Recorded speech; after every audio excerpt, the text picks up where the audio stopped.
तो इस वीडियो पे आप देखने वाले हैं प्रॉपर डिटेल में कि कंपैरिजन करने के बाद कौन सी व्हीकल जीतती है। प्राइस डिफरेंस में बहुत बड़ा गैप आ जाता है दोस्तों। इसमें माइनस पॉइंट जो है ना, तो दोनों की सीट अगर आप देखते हो तो टीवीएस आईक्यू तो मेन फीचर्स की दोनों में क्या मिलती है। इस वैल्यू फॉर मनी की बात करूँ तो वैल्यू फॉर मनी आपके लिए कौन। दोस्तों स्वागत है आज के इस वीडियो में। दोस्तों मेरा नाम है गौरव। दोस्तों टीवीएस आईक्यूब के साथ मैंने एक भी कंपैरिजन इलेक्ट्रिक सैंडिरो 3.0 का मैंने नहीं करा था। तो इस वीडियो पे आप देखने वाले हैं प्रॉपर डिटेल में कि कंपैरिजन करने के बाद कौन सी व्हीकल जीतती है और दोनों में से आपके लिए परफेक्ट व्हीकल कौन सी होने वाली है। प्राइस डिफरेंस में बहुत बड़ा गैप आ जाता है। सबसे पहले मैं आपको स्टार्टिंग में ही बता देता हूँ इसकी प्राइस। टीवीएस आईक्यूब 3.5 किलोवाट की है, जिसकी आईडीसी रेंज कंपनी क्लेम कर रही है 145। डिस्प्ले पे जितनी दिखाती है मैं वो आपको आगे बताऊँगा। और आईडीसी रेंज 142 3.0 की बता रही है कंपनी, लेकिन दोनों की जो रियल वर्ल्ड रेंज की बात करूं तो वो कम है। तो वो भी मैं आपके साथ जब डिस्प्ले पे आऊँगा तब मैं आगे बात करने वाला हूं। तो स्टार्टिंग से दोस्तों अगर मैं बात करूं ऑन रोड प्राइस की, तो TVS iQube 3.5 kilowatt battery pack वाली जो वेरिएंट है इसकी प्राइस पड़ी है 1,45,000 ऑन रोड। जो ऑनर ने मुझे बताया वही चीज़ मैं आपके साथ शेयर कर रहा हूँ।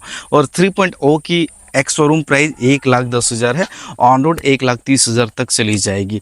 तो प्राइस डिफरेंस थोड़ी सी ज़्यादा है दोस्तों। आपके लिए बेटर कौन से होने वाली है, सबसे पहले आप फ्रंट से देखिए।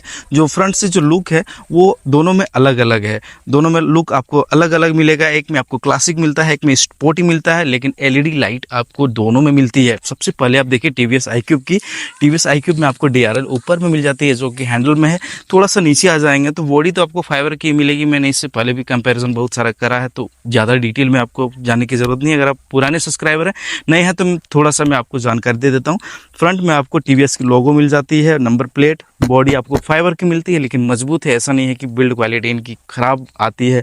नीचे में आपको लाइट मिलती है, अपर डिपर एक ही बटन से होता है। एलईडी इंडिकेटर मिल जाती है। टीवीएस आईक्यूब की जो अलॉय व्हील है वो थोड़ी सी स्टाइलिश मिलती है, टेलीस्कोपिक सस्पेंशन है, अच्छी बात है। फ्रंट में आपको डिस्क ब्रेक मिल जाती है। लेकिन दोस्तों 3.0 की जो आपको लुक मिलती है वो तो अलग मिलती है। आपको एलईडी डीआरएल मिलती है, प्रोजेक्टर लाइट मिल जाती है। बिल्ड क्वालिटी दोनों की अच्छी है, टीवीएस आईक्यूब और 3.0 दोनों की बिल्ड क्वालिटी में अगर आप कंपैरिजन करना चाहोगे तो आप बता नहीं पाओगे कि कौन सी बिल्ड क्वालिटी किसकी बेटर है। कहीं पे कहीं कमजोर पड़ेगी, कहीं पे टीवीएस आईक्यूब जीतेगी, कहीं पे 3.0 जीतती है। दोस्तों 3.0 की जो आपको डीआरएल मिलती है वो थोड़ी सी अच्छी देखने को मिलेगी। स्टाइलिश लुक तो है ही, प्रोजेक्टर लाइट मिल जा रही है, लेकिन नीचे में टेलीस्कोपिक सस्पेंशन है और मडगार्ड थोड़ी सी मुझे मजबूत लग रही है 3.0 की। लेकिन माइनस पॉइंट भी है इसमें।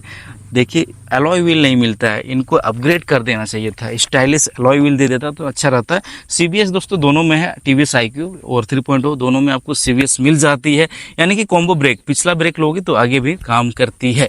दोस्तों बैठने के बाद 3.0 में आपको कैसा फील कराएगी एक बार मैं आपको बैठ के दिखाता हूँ। जैसे ही बैठा हूँ मैं, तो बैठने के बाद थोड़ा सा लगता है कि हाँ ऊँचा बैठा हूँ, क्योंकि ग्राउंड क्लियरेंस जो इसकी है वो 160 mm की है, थोड़ी सी ज़्यादा मिलती है। टीवीएस आईक्यूब में भी बैठ के दिखाता हूँ। टीवीएस आईक्यूब में थोड़ी सी ग्राउंड क्लियरेंस 3 mm का मिलती है। 157 mm की टीवीएस आईक्यूब में ग्राउंड क्लियरेंस मिलती है। और इसकी अगर सीट की कुशनिंग की बात करूं तो दोनों की सीट अगर आप देखते हो तो टीवीएस आईक्यूब की थोड़ी सी सॉफ्ट लगेगी, 19-20 है। लेकिन हाँ सीट अगर लंबी की बात करेंगे तो लंबी दोनों में आप कंपैरिजन करके देख ही नहीं सकते हो कि किसकी लंबी है।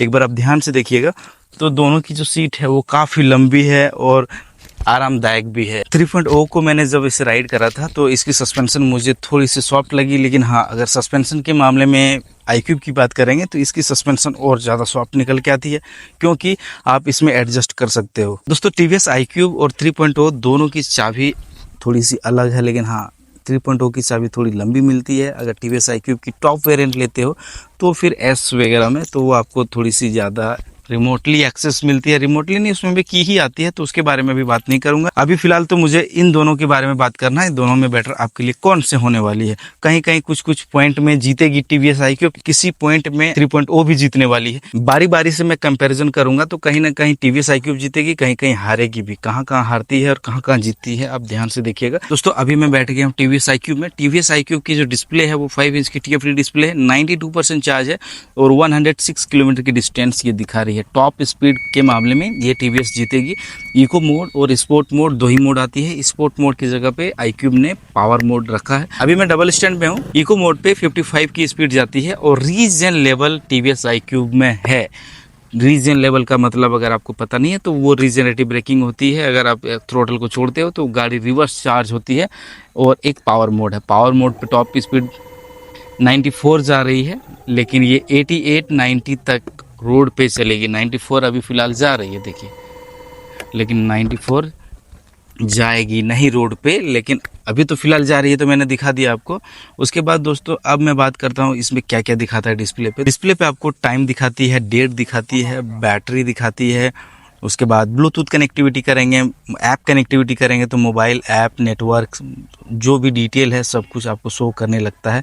डिस्टेंस अभी 69 दिखा रही है पावर मोड पे, और इको मोड पे 106 किलोमीटर की रेंज दिखा रही है। इन्होंने अभी तक 15,490 किलोमीटर राइड कर दिया है। और इसमें दोस्तों चार्ज करने में ज़्यादा समय नहीं लगता है। चार्ज करने में लगभग 3.5 से 4 घंटे में ये TVS iQube फुल चार्ज हो जाती है। चार्जिंग जो सॉकेट है वो पॉइंट आपको बाहर में ही मिलती है। बूट स्पेस के मामले में TVS iQube थोड़ी सी हार जाएगी। बूट स्पेस आपको हैंडल पे खोलने को नहीं मिलेगा। हैंडल से याद आया दोस्तों, थोड़ा सा मैं नीचे आपको बताना भूल गया था। यहाँ पे आपको फ्रंट में एक झोला कैरी करने के लिए छोटा सा मिल जाता है। 3 kg तक आप कुछ वेट कैरी कर सकते हो। और थोड़ा सा अगर साइड से एक बार आप देख लीजिए, क्या आप इसमें सिलेंडर को ले जा सकते हैं या नहीं, हमें कमेंट करके ज़रूर बता दीजिएगा, क्योंकि iQube में अभी तक मैंने ट्राई नहीं किया है। सीट के नीचे में भी थोड़ा सा आपको एक कुछ भी पार्सल वगैरह ट्रे करने के लिए, यानी कि टांगने के लिए आपको मिल जाती है। TVS iQube में खोलने के लिए बूट साइड में आपको मिलता है। TVS iQube में बूट में ही आपको चार्जिंग सॉकेट मिल जाता है, जो कि नॉर्मल चार्जर है। यह है दोस्तों TVS iQube में 33 लीटर की बूट स्पेस। इनकी सामान है, जिनकी गाड़ी है उनकी ये सामान है, तो मैं इसे करता हूँ बंद। अब इसे थोड़ा सा ऑन कर लूँ। ऑन करने के बाद पीछे में देखिए, पीछे में आपको मिल जाता है LED लाइट। गाड़ी थोड़ी सी गंदी करके रखा है इन्होंने, अचानक से मैंने आके रिव्यू करने लगा। दोस्तों TVS iQube में 4.4 किलोवाट की मोटर आती है, जिसकी टॉप स्पीड मैंने आपको दिखाई दिया। पीक पावर की बात कर रहा हूँ, BLDC मोटर है। TVS iQube की जो सस्पेंशन है वो एडजस्टेबल है। 4 तरह से आप एडजस्ट कर सकते हो। जितनी सॉफ्ट रखना है, जितना हार्ड रखना है वो रख सकते हो। फ्रंट और रियर दोनों में आपको 12 इंच की टायर मिलती है। BLDC मोटर है, व्हील में ही माउंट है, साइड में माउंट नहीं रहती है iQube की। कोई भी आप ले लो, साइड में थोड़ा सा आ जाएंगे तो इलेक्ट्रिक लिखा हुआ जाता है, TVS इलेक्ट्रिक। ये रात में जलती है ना तो अच्छी लगती है। तो मैं बैठा हूँ अभी 3.0 में और करता हूँ चाबी को ऑन। चाबी को ऑन करने के बाद सीधे दिखाता हूँ आपको डिस्प्ले। अब दोस्तों मैं अभी बैठा हूँ 3.0 में, जिसकी आप डिस्प्ले देख रहे हो। ये है 5 इंच की TFT डिस्प्ले, जो कि कलर्ड है। 67% चार्ज है और 80 किलोमीटर की रेंज दिखा रही है इको मोड पे। इस पे मोड आपको 3 ऑप्शन मिल जाता है। फर्स्ट में इको मोड, सेकंड में आपको नॉर्मल मोड जिस पे 58 की रेंज दिखा रही है 67% चार्ज पे, और फास्ट मोड यानी स्पोर्ट मोड जिसकी टॉप स्पीड है 65। सबसे पहले दिखाता हूँ क्या क्या दिखता है इसमें। टाइम वगैरह तो कुछ नहीं दिखता है, ये थोड़ी सी माइनस पॉइंट लगती है, लेकिन जितनी भी इन्फॉर्मेशन है वो इनफ है। थोड़ा सा टाइम दिखा देता तो थोड़ा मुझे अच्छा लगता है। ये है इसकी हॉर्न। इको मोड पे टॉप स्पीड देखिए 45 जा रही है। नॉर्मल मोड पे टॉप स्पीड 56 जा रही है। फास्ट मोड पे 67, 66 ऐसे जा रही है। दोस्तों इस व्हीकल के साथ आपको रीजनरेटिव ब्रेकिंग नहीं मिलती है, लेकिन फ्रंट में आपको अच्छा सा लेग स्पेस मिल जाता है। एक आपको कैरी बैग मिल जाता है झोला वगैरह टांगने के लिए, लेकिन सीट के नीचे में कोई भी स्टोरेज नहीं मिलता है दोस्तों। और एक अच्छी बात बताऊं आपको, अगर आपके पास Type-C to Type-C चार्जर है ना, यानी कि अगर कोई फ़ोन आपने परचेस करा है और आपके पास Type-C to Type-C he cable है, तो आप चार्ज कैसे करोगे? तो इन्होंने ध्यान रखा है नॉर्मल चार्जर और Type-C दोनों चार्जर है। आपको एक छोटा सा यूटिलिटी बॉक्स मिल जाता है, जिसमें आप आराम से फ़ोन को रख सकते हो, अपना वॉलेट को रख सकते हो। लेकिन इसमें आपको सबसे बेटर जो मिलेगी ना वो है बूट स्पेस। दोस्तों आपको अलग से कुछ खोलने की ज़रूरत नहीं है, वहीं पे लेफ्ट घुमा देंगे तो खुल जाएगी। ये बूट खुल गई। बूट स्पेस दोस्तों इसमें 32 लीटर की मिलती है 3.0 में। और व्हीकल को अगर चार्ज लगाना है तो फिर आपको यहीं पे आपको मिल जाती है चार्जिंग पॉइंट। ये है इसकी चार्जर। ये लगभग 3.5 से 4 घंटे में ये भी फुल चार्ज कर देती है। लेकिन माइनस पॉइंट बोलूँ या फिर प्लस पॉइंट बोलूँ, 3.0 में आपको 3 किलोवाट बैटरी पैक के साथ मिलती है। लेकिन इनकी जो IDC रेंज है दोनों की लगभग सेम है, iQube और इसकी, जो कि मैंने स्टार्टिंग में बता ही दिया था। बूट स्पेस में दोनों बराबर ही है। अब दोस्तों लुक के मामले में, बिल्ड क्वालिटी के मामले में थोड़ा सा एंडेवरो आपको ज़्यादा मजबूत मिलने वाली है। इलेक्ट्रिक्स एंडीरो 3.0 में आपको सस्पेंशन एडजस्टेबल मिलती है, जो कि अच्छी बात है। इसमें भी आप 4 तरह से एडजस्ट कर सकते हो सस्पेंशन को।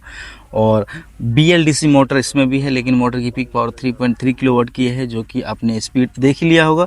दोस्तों कभी कभार क्या होता है पता है क्या, आप कभी भी अचानक से लेफ्ट या राइट टर्न लेते हो तो फिर ये जो फुटरेस्ट है ना, ये आपका पैर में लगता होगा, चोट लगता होगा। मुझे कई बार चोट लगा है घुटने पे, लेकिन इस व्हीकल के साथ मैंने ये चीज़ महसूस नहीं करा है। ये अच्छा लगा मुझे।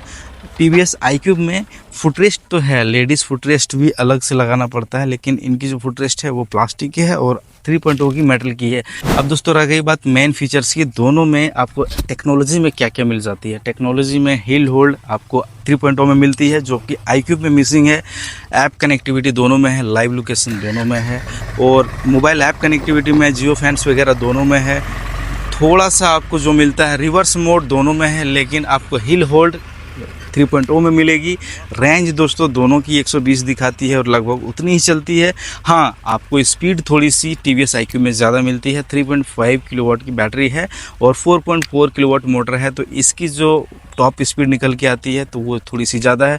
लेकिन इन्होंने जो ऑप्टिमाइज़ करा है ना 3.0 के साथ इलेक्ट्रिक्स ने, तो रेंज को इसीलिए दे पा रही है क्योंकि इनकी जो टॉप स्पीड है इको मोड पे 45 है और इनकी इको मोड पे थोड़ी सी ज़्यादा है, और 2 ही मोड है, तो आपने अभी देख ही लिया था। 3.0 में आपको कंपनी फिटेड क्रैश गार्ड मिलती है। कभी भी गाड़ी गिरती है ना तो फिर डायरेक्ट इम्पैक्ट आपकी फाइबर पे नहीं होगी, ये थोड़ी बहुत बचाती है। दोस्तों दोनों की जो बैटरी केमिस्ट्री है वो अलग अलग है। अगर लिथियम आयन बैटरी आपको लेना है तो फिर आपको TVS iQube में मिलेगी। LFP बैटरी चाहिए, लॉन्ग लाइफ चाहिए, तो फिर ये 3.0 में मिलती है। 3.0 में आपको लिथियम आयन की जगह पे LFP बैटरी मिलती है। दोनों की केमिस्ट्री अलग अलग है। इनिशियस पावर जो है वो लिथियम आयन में देगी, जो कि TVS iQube में दिखा भी रही है। LFP बैटरी थोड़ी सी आपको ज़्यादा चलेगी। चार्जिंग जो साइकिल होता है ना दोस्तों, वो LFP बैटरी की ज़्यादा होती है लिथियम आयन के मुकाबले में। दोस्तों अब रह गया मेन कैलकुलेशन का, वैल्यू फॉर मनी कौन सा है। देखिए ज़्यादा पेमेंट दे के फ़ायदा है नहीं। रेंज तो लगभग दोनों सेम ही निकल रही है। वारंटी के बारे में मैंने नहीं बात करा था। TVS iQube में वारंटी 3 साल की मिलती है। टोटल व्हीकल की बात करूं तो नहीं, मोटर, बैटरी और कंट्रोलर सब में लगभग ये 3 साल तक की वारंटी TVS iQube में मिल जाती है।